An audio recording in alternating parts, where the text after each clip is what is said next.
Alrighty guys, so you know who I am. I'm your friendly neighborhood skeptic, but not really your friendly neighborhood satirist because I basically expose your stupidity or stupid ideas. So that's what I do. I mean, if you can't deal with that, you gotta deal with it. It's life, bro. Anyways, so this video is gonna be about my top 10 most ridiculous things about religion. So let's get into it.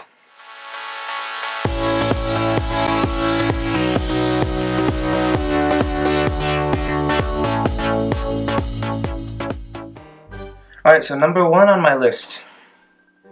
Christians believe that a talking snake foiled God's master plan for humans to live perfectly. I mean, do I really have to say anything else? I mean, that's kind of ridiculous. I mean, am I the only one who thinks that?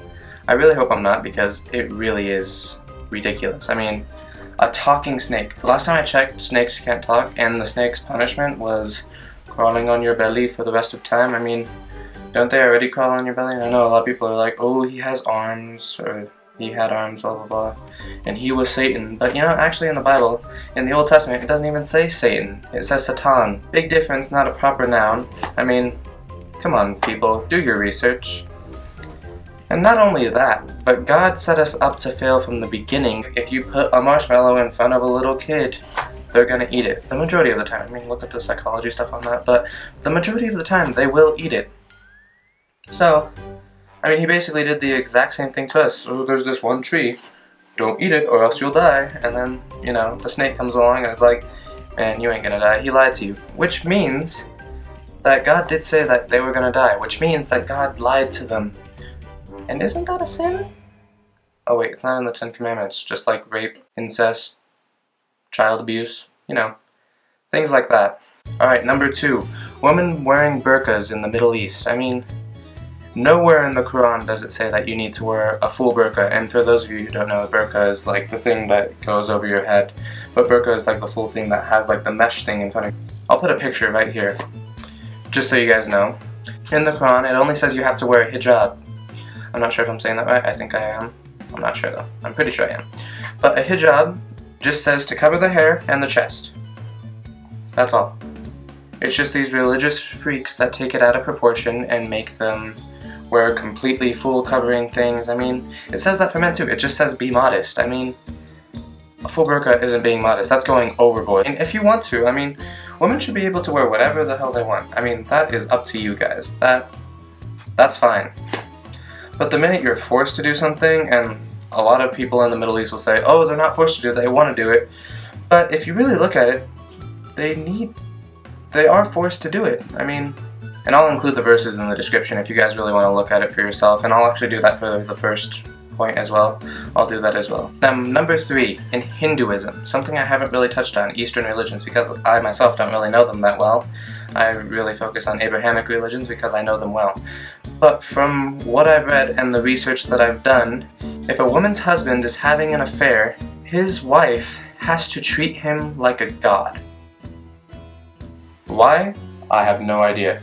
It's just from the research that I've done. I haven't really looked much more into it, but from what I can see, that's true. I mean, that's kind of ridiculous. I mean, am I the only one that's saying that's ridiculous? No, because it is. Yet another patriarchal religion. It seems like every religion is about a patriarchy. I mean, do women get no rights? Actually, in paganism, women are actually set equal to men. It's actually kind of cool. I mean, I'd have to look that up because, I mean, I've just heard that, but I haven't really done the research on it. But from what I know, that is true. Feel free to comment in the comment section if I'm wrong about that, but I'm pretty sure that's right. Now, number 4. When a Buddhist monk dies, his fellow monks feed him to vultures in the mountains. I mean, is it just me, or is that kind of, like, creepy? I mean, you have to take into account that in the mountains, the soil is really hard, so it's hard to actually dig a grave. Feeding them to vultures is actually easier.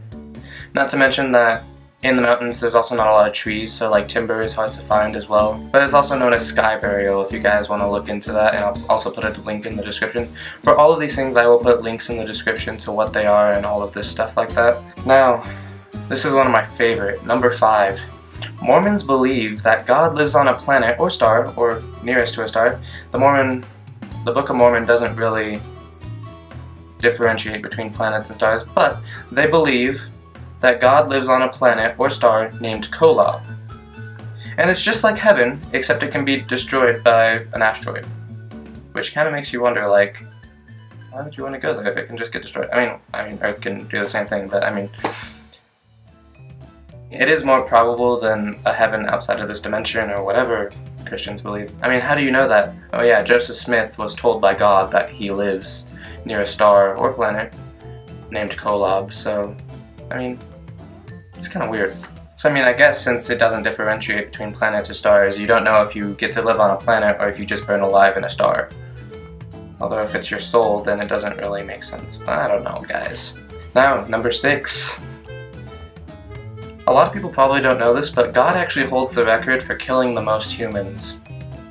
And I'm not just saying this, I mean, there's countless studies done into it, and we've actually come up with an exact number of how many people God has killed. The exact number in the Bible, numbered in the Bible, that God has killed is 2,476,633 people. I mean, holy crap. I mean, that's like close to Hitler level. 2 million? Just counted? Well, the actual estimation is around 25 million because those numbers don't include the flood, Sodom and Gomorrah, the Tower of Babel. I mean, just things like that. I mean, it's actually past Hitler level.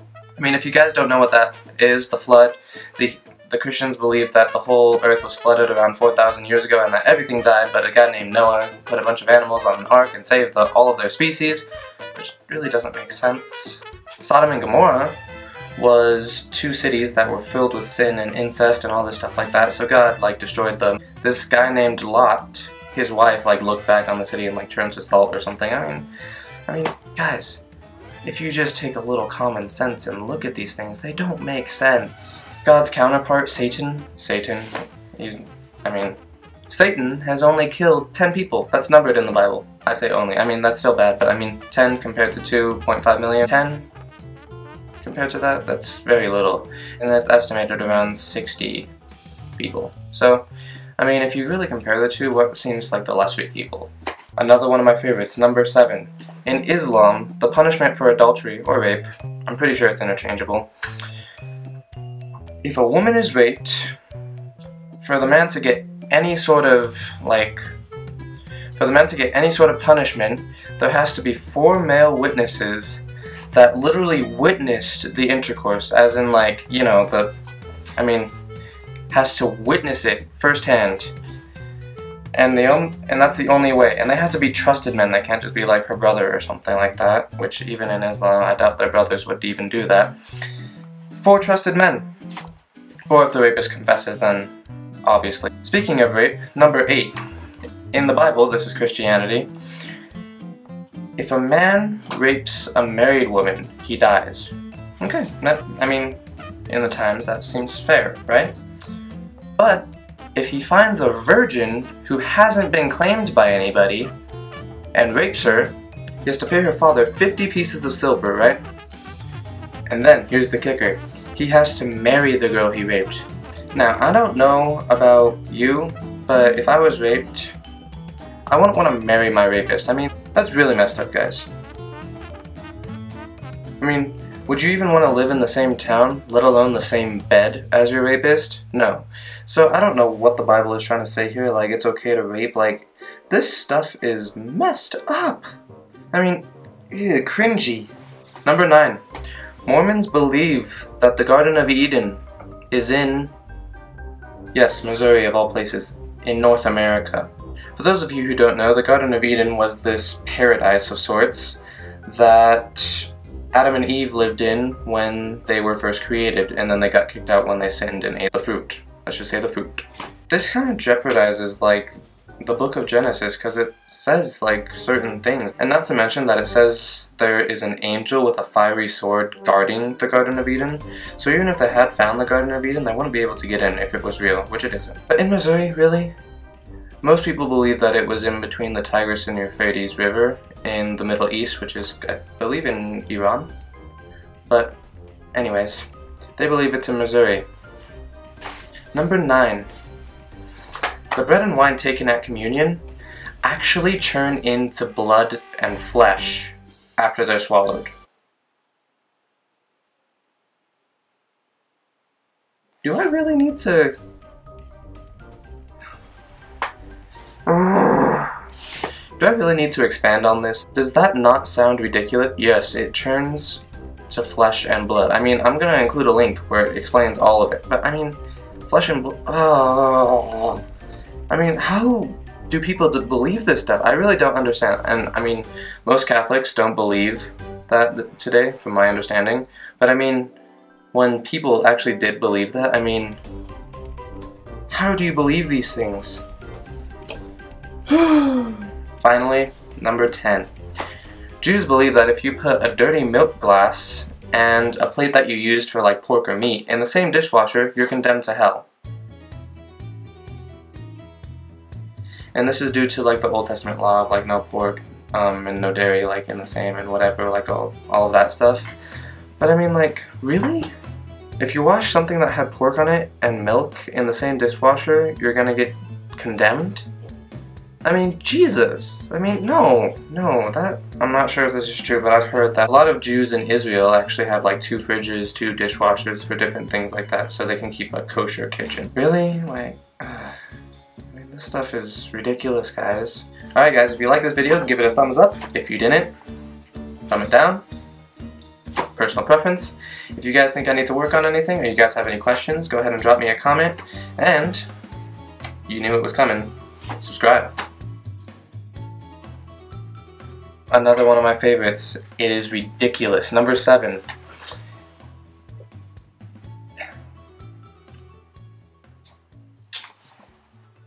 Alright, so...